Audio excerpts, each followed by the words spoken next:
나라가 많이 어지럽죠. 그런데 사실 우리 인생 자체가 문제 투성이입니다. 비정상 같아 보이는 게 정상인 것 같고요. 그렇기 때문에 주님이 필요하고 말씀을 의지해야 하는 인생입니다. 그런데 이제 안 좋은 소식만 있는 게 아니고 2024년 출생 등록자가 9년 만에 증가되었다고 해요. 예. 그래서 우리도 교회 기도 덕분이라고 생각해도 되겠지요. 예. 또 우리가 나라를 위해서도 매주 기도 드리니까 반드시 좋은 결과로 인도해 주실 줄 믿습니다. 근데 기도하는 만큼 우리 자신이 말씀대로 살아야 되잖아요. 오늘 주인공은 아하스 왕인데요.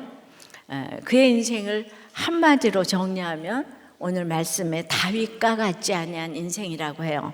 우리가 반면교사 삼아 따르지 말아야 할 모습을 보여주는데요. 우리가 2025년 한 해의 방향을 어떻게 잡아야 할지 이 본문 가지고 생각을 해보겠습니다. 다윗과 같지 않은 인생은 첫째로 영적 질서를 비틀어요. 1절 2절에요. 르말리아의 아들 베가 제17년에 유다의 왕 요담의 아들 아하스가 왕이 되니 아하스가 왕이 될 때 나이가 20세라 예루살렘에서 16년간 다스렸으나 그의 조상 다윗과 같지 아니하여 그의 하나님 여호와께서 보시기에 정직히 행하지 아니하고. 우리가 이 말씀이 들리는 건 정말 축복인데요. 오늘 보니까 다윗의 신 왕들도 참 말씀이 안 들리고, 들렸으면 요담도 회개하고 아들 아하스도 회개했을 텐데요. 오늘 한마디로 아하스가 여호와께서 보시기에 정직히 행하지 않았다고 하세요. 그래도 아버지 요담은 정직히 행하기는 했잖아요. 아버지 요담은 건축왕, 정복왕으로 성공을 했는데 오늘 보니 자식 농사는 망했네요. 얼마나 망했느냐. 남유다 왕이 르호보암부터 시드기야까지 20명인데요. 그 중에 여호와 보시기에 정직하지 않았다는 평가를 받은 왕은 이 아하스가 유일해요. 웬만하면 남유다 왕들은 정직하다는 평가를 들었는데 이 아하스가 정직하지 않았다고 하네요. 정직하지 않으면 뭘 하는지 3절 보겠습니다. 이스라엘의 여러 왕의 길로 행하며 또 여호와께서 이스라엘 자손 앞에서 쫓아내신 이방 사람의 가증한 일을 따라 자기 아들을 불 가운데로 지나가게 하며 15장 37절에 비로소 유다를 치게 하셨는데 이때가 요담 왕과 같이 공동 이렇게 이제 통치를 했는데 이때가 아하스 왕 때였어요. 하나님은 그래도 요담 때 일을 하지 않고 악한 아하스 때 유다를 치게 하셨어요. 이스라엘의 여러 왕의 길은 우리가 늘 들어서 알지만은 모두가 여로보암의 죄에서 떠나지 아니했다. 그러니까 이거 하나도 아니고 여러 왕을 따랐다는 거예요. 그 여러 왕이 다 반역자들이잖아요. 그냥 반역하고 살인하고. 그런데 그 이스라엘 왕들이 대를 이어 지은 여로보암의 죄가 이제 유다까지 전염되었다는 거예요. 여로보암 사람을 그렇게 우상화하는 거예요, 북이스라엘이. 그리고 금송아지, 돈, 사람, 뒤에 돈 있죠. 근데 드디어 여기 예수 잘 믿는 남유다에 아하스가 넘어간 거예요. 그러니까 그것이 너무 힘있게 보이고 최고로 보인 것 같아요. 그리고 이제 그게 끝이 아니죠. 그 가나안 원주민들의 가증한 일, 암몬의 몰렉 제사, 사람을 제물로 바치는 인신 제사인데요.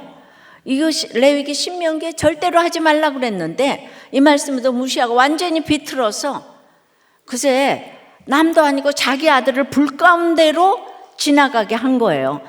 아마도 암몬이 전쟁 때 딱 아들을 불태워 죽이니까 다들 간담이 선을 해가지고 와, 이게 이기게 되니까 나도 완전히 위용을 보여야 되겠어 이래가지고 그걸 따라했어요. 흉내냈어요. 여러분 어떻게 하면 자식을 불 가운데로 지나가게 할까요? 아하스는요 열등감에 그걸 달려서 자신이 최고여야만 했어요. 근데 내가 이 열등감이 많아서 피해자 의식이 있는데, 그 열등감이 많은데, 이런 사람에게 왕의 자리가 이제 보존만 된다면 못할 짓이 없는 거예요. 그러니까 가지 않아야 될 사람에게 권력이 가면 이런 일이 생기는데요. 그래서 결국은 이게 우상의 제물로 자식을 바쳤잖아요. 그럼 이걸 이제 구속사적으로 우리는 어떻게 해석을 해야 되냐? 결국 자식을 위해 달달 볶으며 불 가운데로 지나게 하는 이 교육열은 노보장인 거예요. 자식 때문이 아니라 나를 위해, 내 자리를 위해 못할 짓이 없는 거예요. 바로 이것이 자식이 우상인 것이죠. 예. 이제 4절에 그뿐만 아니라 산당들과 작은 산 위와 모든 푸른 나무 아래서 제사를 드리며 분향하였더라. 예. 이것도 신명기 12장에서 이 모든 산당 제사를 파멸하라고 하셨는데, 아하스니 말씀도 완전히 비틀어서 파멸은커녕 산당 제사를 아주 전국적으로 부흥을 시켰어요. 높은 산, 작은 산에도 세우고, 심지어 마을마다 푸른 나무 아래도 산당을 세워놓고는 어디서나 예배를 드릴 수 있도록, 예, 그게 우상에게 예배드리는 어떤 이제 기복, 예, 그러고 이제 그것을 전국을 산당 천지로 만들어서 예배를 아주 이렇게 편하게 드릴 수 있도록, 예, 장소의 합리화를 가져다 주었어요. 코로나 이후에 우리나라가 지금 그렇습니다. 무엇이든지 직접 가고 해야 되는데, 지금, 예, 그래서 악하고 잔인한 이 몰래 구상으로 자식을 이렇게 불사른 왕은 아하스 전에는 없었고요. 그 악한 북이스라엘에도 하나도 없어요. 행위로 말할 것 같으면 남북에서 제일 악한 왕이 바로 남유다 다윗의 후손 이 아하스 아닌가. 행위로 천국 갈 자는 없는 것 같아요. 인간에게 합당한 영적 질서는, 예, 있는 그대로 받아들여야 될 질서는 하나님 아래 있는 거죠. 늘 하나님께 묻고 하나님의 말씀을 듣고 순종하는 우리가 마땅히 지켜야 할 영적 질서요. 하나님께서 우리를 자기 형상대로 창조하셨잖아요. 그러니까 하나님께서 원본이시고 우리는 하나님의 복사본인 거예요. 예. 영적 질서, 우리 위에 인간 위에 하나님이 있고, 이 땅의 영적 질서, 여자의 머리는 남자고 남자의 머리는 그리스도다. 그래서 역할에 순종해야 되는 게 영적 질서인 거예요. 아하스는 근데 하나님보다 자신을 더 위에 두었어요.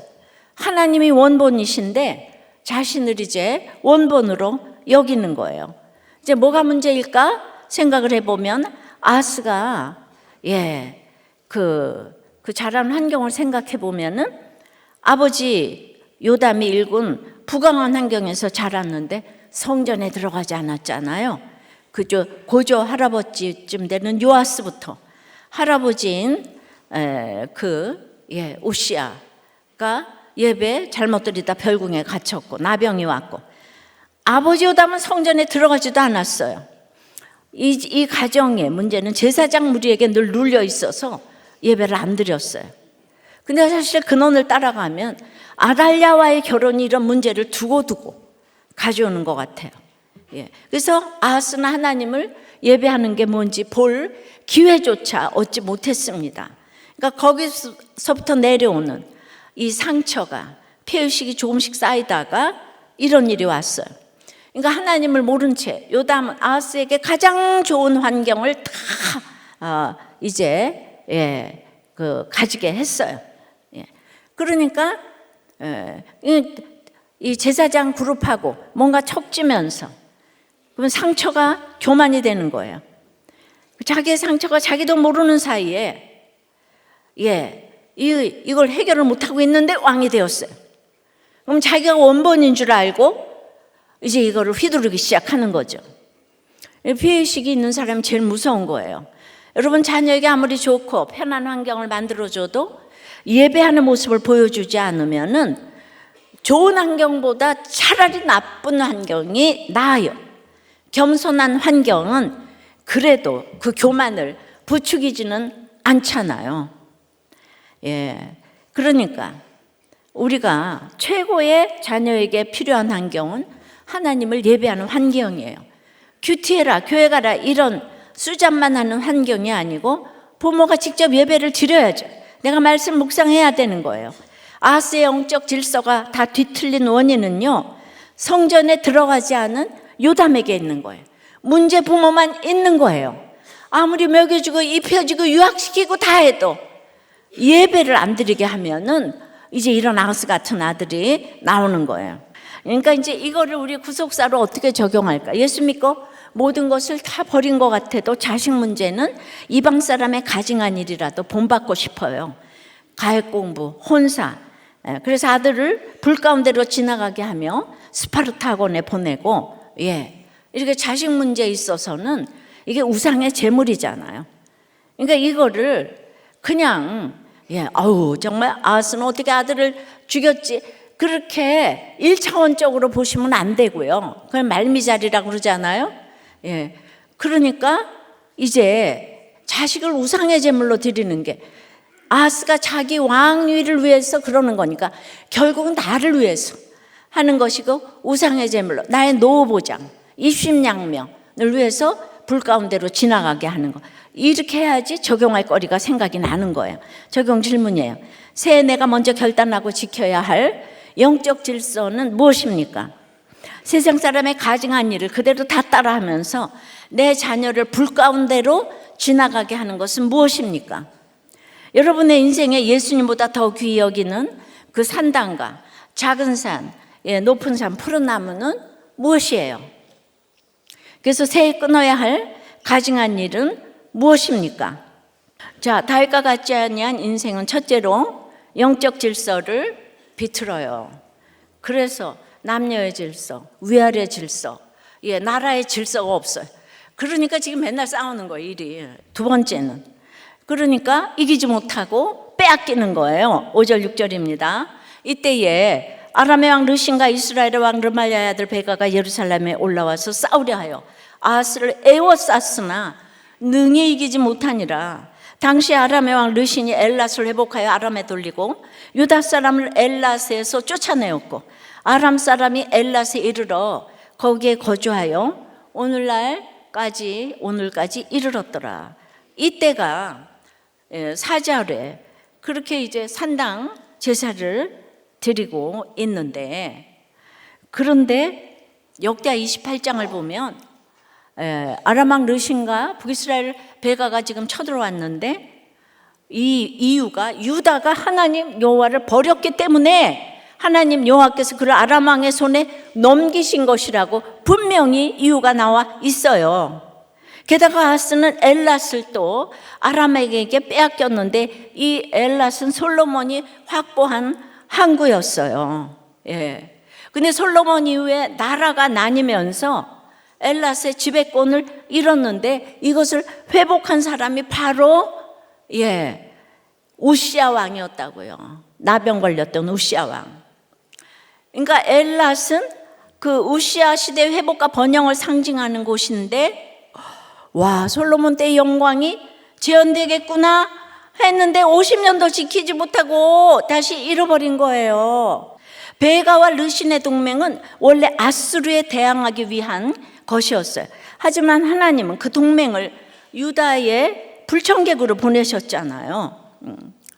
그러니까 사실은 믿는 사람이 안 믿는 세력을 동원해서 먼저 잘 믿는 사람을 공격한 꼴이 됐어요.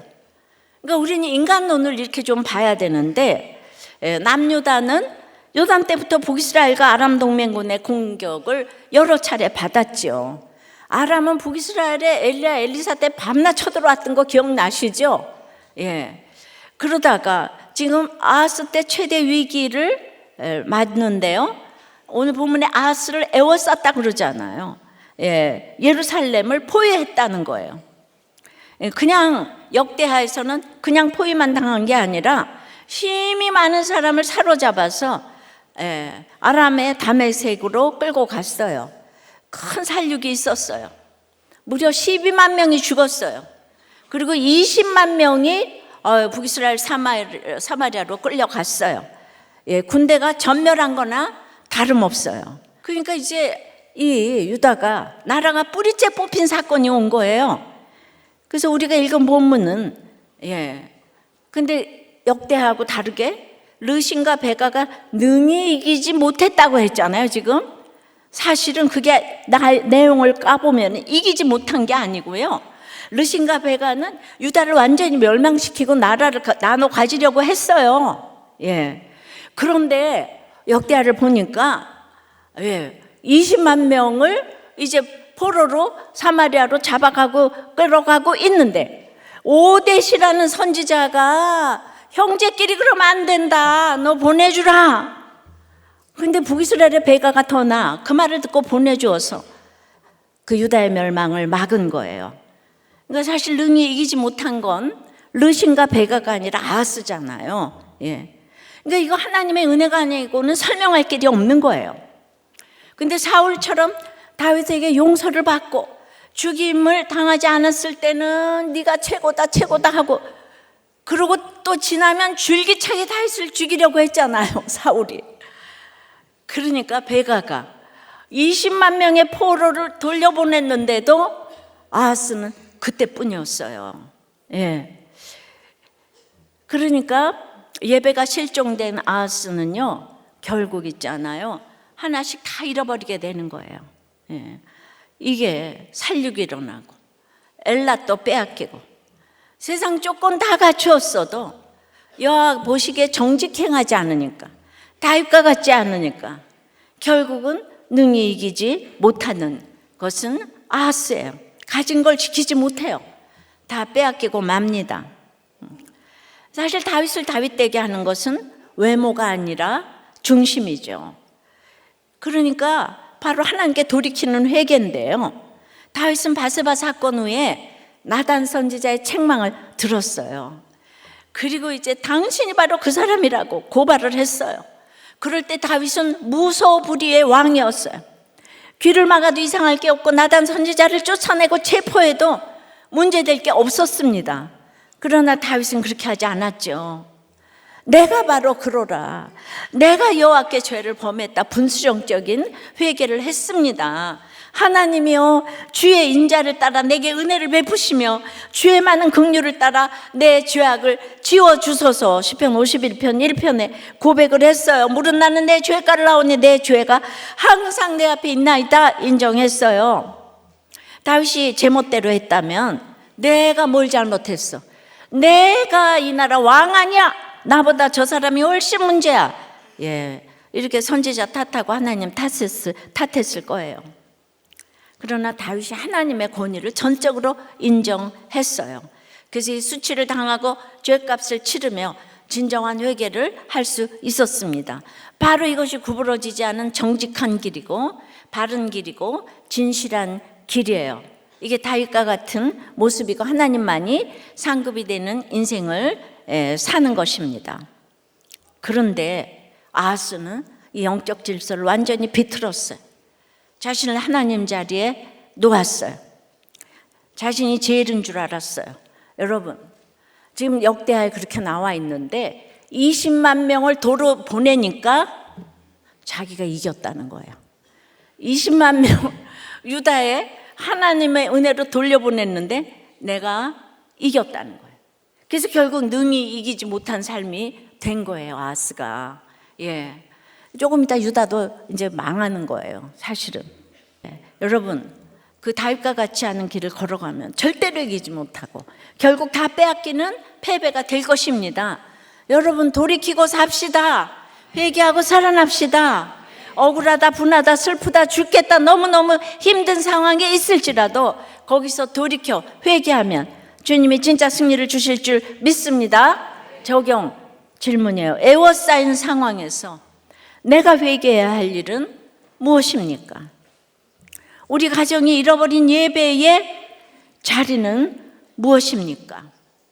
교회와 나라를 위해 내가 할 수 있는 돌이킴은 무엇이에요? 예, 세 번째는 해석보다 해결을 구해요. 예.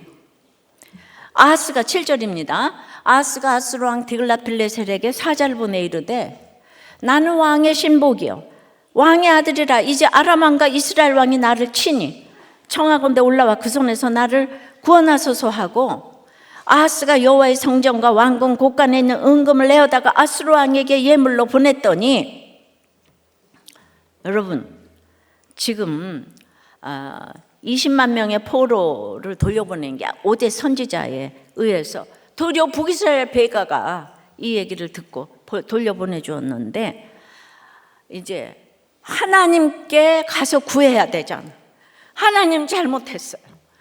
하나님 우리를 생각하고 계셨군요. 이래야 되는데, 글쎄 6절이 끝나자마자 7절에 아수르 왕 디글랏 빌레셀을 찾아가서 빌었어요. 예, 이 너무 기가 막히지 않아요? 그래서 디글랏 빌레셀에게 엄청난 뇌물을 바치고, 예, 자기 손으로 왕권을 지킨 북이스라엘 왕 생각나세요? 지난주 했잖아요. 지난주. 예. 은 1000달란트 바친 왕. 예? 누구요? 예. 우리 목장에서도 계속 했을 텐데. 문하임이었잖아요. 10년 동안. 예. 그러니까 그 은 1000달란트 예, 갖다 바치고 이제 조금 이제 괜찮았잖아요. 남유다 야하스는 지금 북이스라엘의 문하임을 모델로 삼아서 따라하고 있어요. 거기다 한술 더 떠서 립 서비스까지 하는 거예요. 자기는 아수르 왕의 신복이래, 아들이래. 내가 아수르 왕의 아들이래. 이거 너무하지 않아요? 또한 문하임은 부자들에게 돈을 강탈해서 뇌물을 마련했는데, 아하스는 지금 왕궁 곳간은 물론 성전의 헌금을 다 긁어가지고 뇌물로 썼어요. 백성이 하나님께 구별하여 드린 헌금을 아수르 왕에게 그냥 다 갖다 바친 거예요. 이거 굉장히 상징적인 일이죠. 아하스가 이 다윗의 후손이나 아하스가 하나님을 얼마나 가벼이 여기는지, 아수르를 하나님보다 얼마나 더 두려워하는지 보여줍니다. 아하스가 정말로 이스라엘의 여러 왕의 길로 행한 게 맞아요. 여러분 요즘에 남유다 북이스라엘 보면서 열강의 각 축장이 자국의 이익을 위하는 것은 예나 지금이나 똑같잖아요. 아수르가, 또 신흥 강국 아수르가, 구시대 강국 아람이 이스라엘과 남유다를 도와줘야 될 이유가 무엇이 있겠습니까?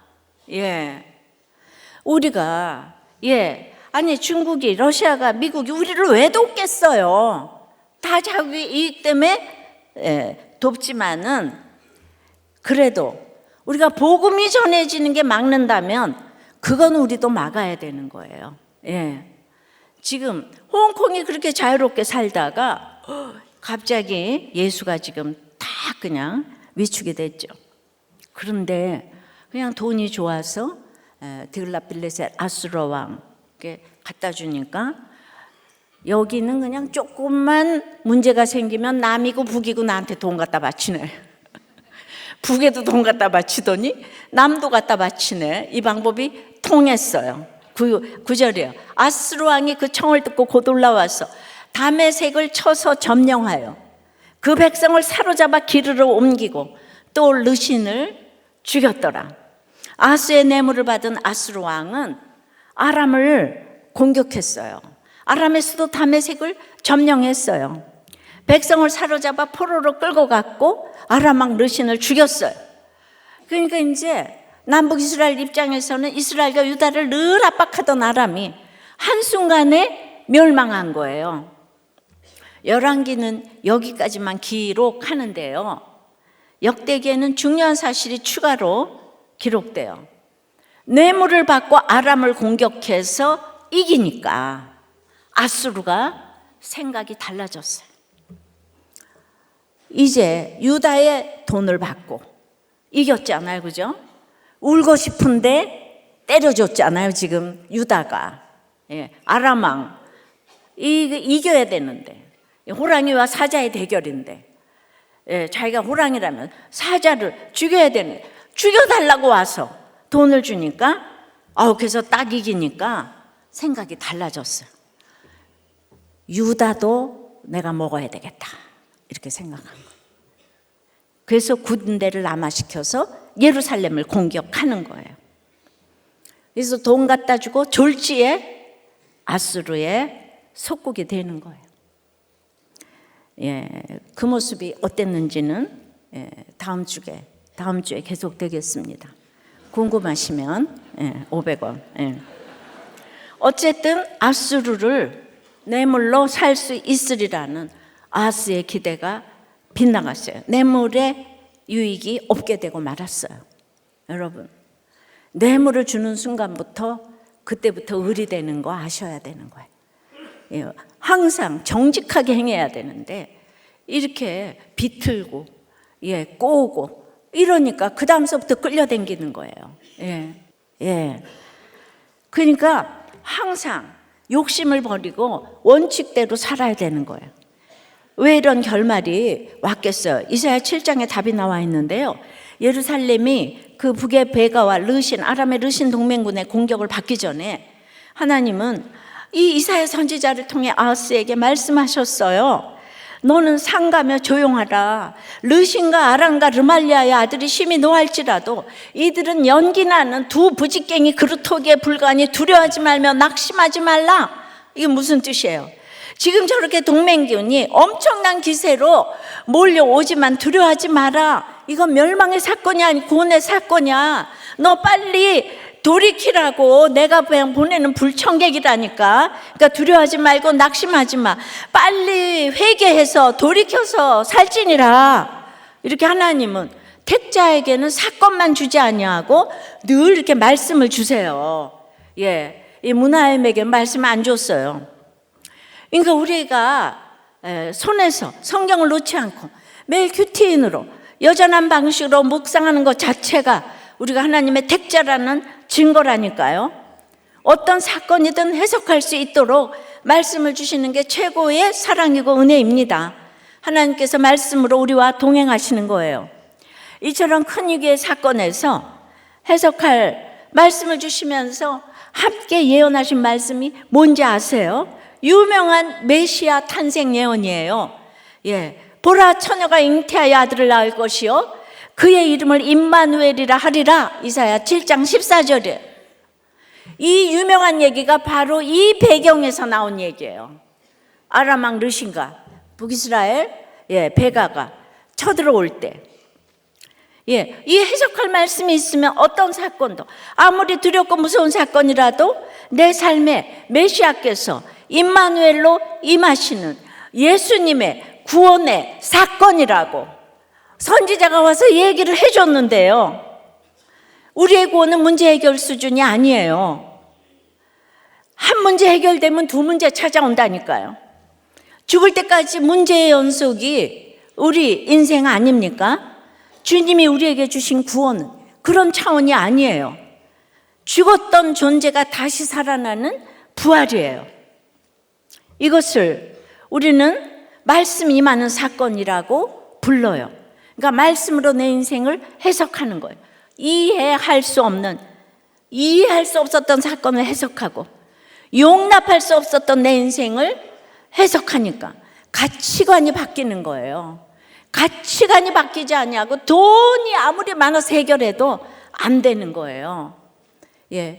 보이스피싱을 당했던 모든 우리 성도 여러분들은 이번에 가치관이 바뀌기를 바랍니다. 그런데 아하스는 그 북이스라엘의 오대시 해석을 해서 갖다 준 이것도 듣지 않고 이사야가 바로 앞에 대선지자 이사야가 바로 앞에서 말씀을 전해주는데도 듣지 않았어요. 다윗은 정말 듣기 힘든 말, 자기 치부를 드러내고 꾸짖는 모든 말도 들었는데 아하스는 진짜 해결책을 알려주는 말씀이 임했는데도 받아들이지를 않았어요. 그냥 당장 눈앞의 위기와 문제를 해결하려고만 합니다. 아니 하나님이 20만 명 돌려보냈는데 왜 엉뚱하게 아수르 왕을 찾아가서 비냐고요. 내가 당신 아들이다 막 이래가면서 당신의 신복이다. 그래가지고 성전에 헌금까지 다 털어서 아수르 왕에게 바치는 거예요.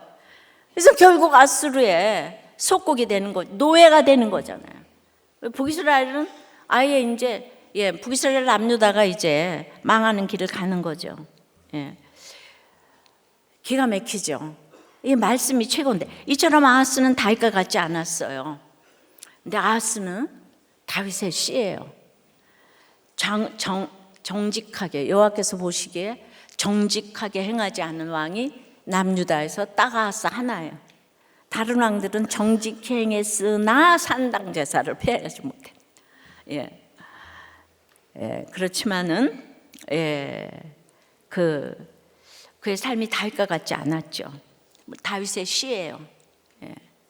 근데도 이제 나중에 보면은 이 가장 악한 왕이 예수님의 족보에는 또 올라가요.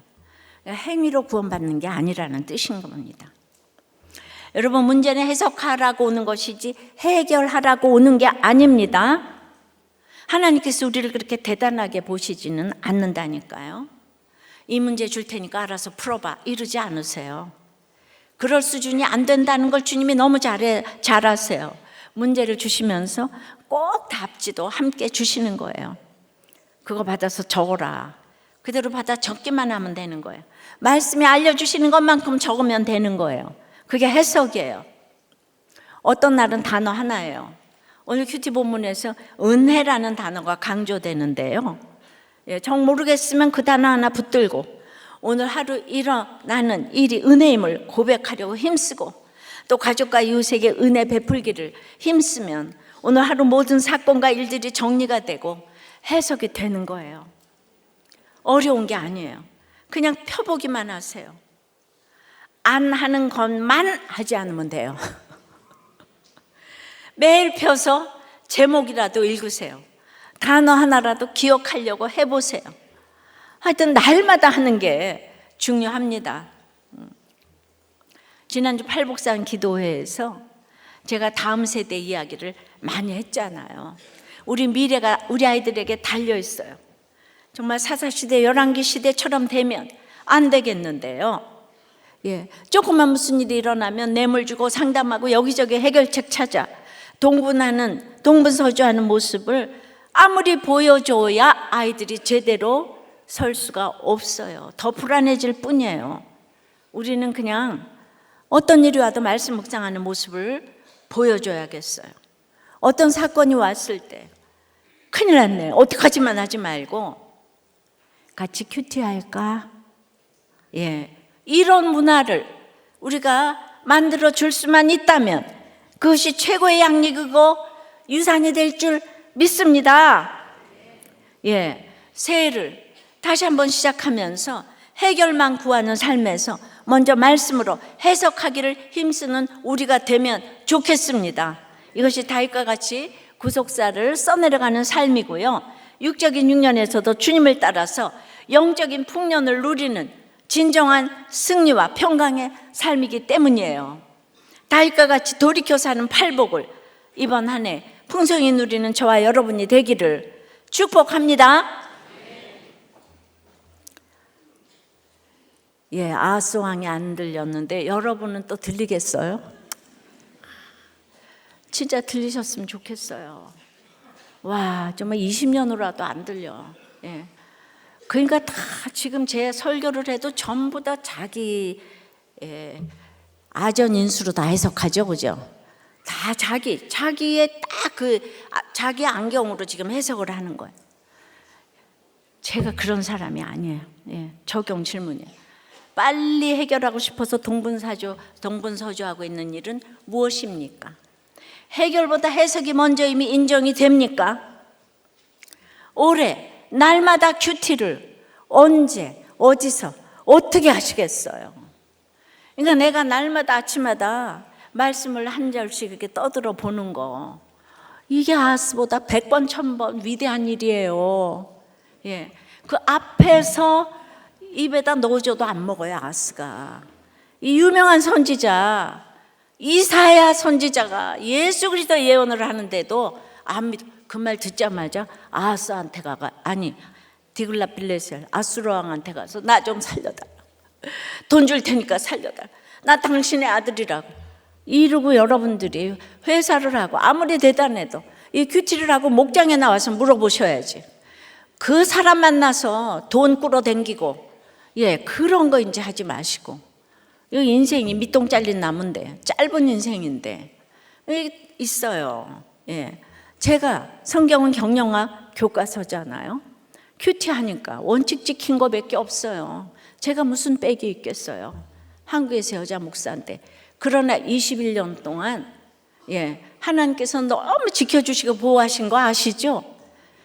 방법이 없기 때문에 하나님을 붙든 거예요. 그리고 그냥 말씀 여전한 방식으로 붙드는 거. 여러분들이 올해 그렇게 해서 엄청난 간증이 나오시기를 바랍니다. 그러니까 이제 우리 광주의 한 목자님이 자기는 남편의 외도와 아들의 힘든 사춘기를 빌미로 이혼도 재혼도 할 수 있다고 했는데 이 남편의 외도 때 난 이 세상은 땅끝이구나. 땅끝까지 갔다고 생각을 했어요. 그래서 심장이 구멍에서 피가 흐르는 것 같이 아팠어요. 그래서 우리는 전쟁은 날마다 오게 돼 있어요. 오늘이 제일 쉬운 거예요. 알았어요? 오늘이 제일 쉬운 거예요. 남편이 돌아오고 나서 아들이 사춘기를 겪으니까 이건 또 다른 땅끝이더라고요. 남편은 이혼으로 끊어낼 수도 있다지만 자녀의 사춘기 문제는 끊어낼 수도 없고, 그런데 그렇게 말을 잘 듣던 아들이 막 내 밑바닥에 자녀가 부끄럽고 수치스러워 막 없애고 싶었어. 그것이 내가 땅끝까지 가보지 않았기 때문에 그랬구나. 여전히 세상에서 나를 왕으로 세우고 싶고, 세상에서 너무 좋은 거 어떻게 하면 잘 살 수 있을까, 이 생각이 지배적이니까. 그래서 내가 이렇게 하면서 어떻게 진정 목자 사명을 감당할까 고민이 됐다는 거예요. 근데 이 아들이 중1 때까지 한 번도 거역해 본 적이 없고 제 말을 너무 잘 들었기 때문에 사춘기 때 이 방황을 하니까 배신감이 들었다고 해요. 남편은 아들한테 폭력을 쓰긴 했지만 정서적으로 가스라이팅은 하지 않았는데 저는 반대였어요. 내가 아빠 때문에 얼마나 힘든지 아냐? 그래서 정서적으로 학대를 했어요. 그러니까 그때마다 아들은 엄마 제가 있잖아 이러면 저를 위로해 줬는데, 이런 아들이 사춘기 때 그냥 힘들게 하니까 그 아들이 말을 잘 들을 때는 그냥 내 남편이고 아들이고 친구였는데 이 자아가 생기니까 아들이 저한테 욕을 하고 남편과 똑같이 자기한테 뭐 해준 게 있냐고 날마다 충격을 받고, 그리고 엄마가 아빠를 싫어하니까 내 앞에서 아빠를 좋아하는 표현을 할 수가 없었던 거였고, 이것이 진짜 큰 학대였다는 걸 깨닫고 회개했어요. 그래서 아들도 저도 많이 알고 성숙했던 것 같은데요, 아들의 문제는 누구보다 저의 문제임을 깨닫고 회개했어요.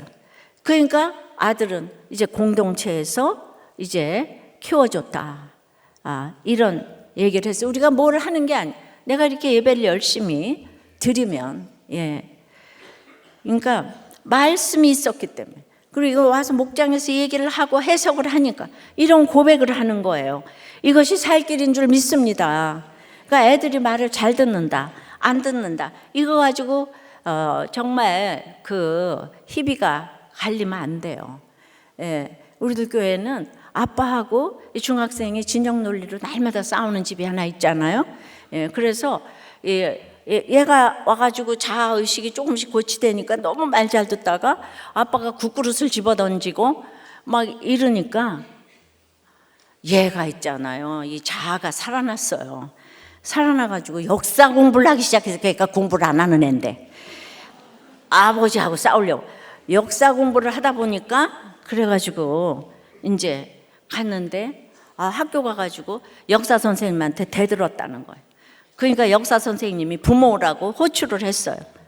그러니까 이 엄마가 네가 어디다 대고 선생님한테 대들었냐, 가서 싹싹 빌어라. 그러니까 또 금세 가가지고 제가요 분노 조절 장애가 있고 ADHD고요 정신과 약을 먹어요. 그랬더니 선생님이 엄마 아버지 안 와도 돼 이렇게. 그러니까 우리가 이렇게 뭐 사춘기라 그래도 말씀이 있으니까 항상 질서를 지키고, 그리고 얘가 똑똑해졌어요. 요새 말을 말할 줄을 몰랐는데 말하는 걸 배웠어요, 얘가. 여러분, 뭐가 옳고 그른 건 없어요, 이 땅에. 아셨어요? 그렇지만 날마다 말씀으로 구속사를 가르쳐야 되는 게 우리의 완전히 사명인 줄 믿습니다. 아버지 랑게아를 통해서 북이스라엘의 그 왕들의 삶의 결론을 보여주시고 죄악에서 떠나라고 그렇게 경고해 주셔도 남유다의 아하스는 그 북이스라엘을 따라가는 것을 보았습니다. 주님, 우리가 공부해라며 자식을 불 가운데로 지나가게 하고 하나님을 예비하기보다는 산당들과 작은 산 위와 모든 푸른 나무 아래에서 비나이다 제사하며 분향을 하고, 아버지 하나님, 날마다 큐티를 하는 것 같아도 세상 풍조의 마음이 끌리고 세상에 두려운 것이 많아서 이제 내가 자식들을 불 가운데로 지나가게 하는 문제 부모인 것을 인정하기를 원합니다. 예수님보다 더 귀히 여기는 산당과 높은 산, 작은 산, 푸른 나무를 제거하고 뿌리 뽑기를 원합니다. 다윗의 하나님 여호와께서 보시기에 정직히 행하며 살아갈 수 있도록 우리의 모두의 죄를 깨끗이 씻어 주시옵소서. 25년을 다윗과 같이 인정하며 돌이키고 살아나기를 기도합니다. 이 나라를 불쌍히 여겨주시옵시고 영적 질서가 회복되게 도와주시옵시고 이 무한의 유가족들이 이제 이 일이 구원의 일이 되게 도와주시고 여기서 구원의 사명 남은 것을 보게 도와주시옵소서. 주여 함께하여 주시고 도와주시고 살려주시옵소서. 살려주시옵소서. 살려주시옵소서. 예수 그리스도 이름으로 기도드리옵나이다. 아멘.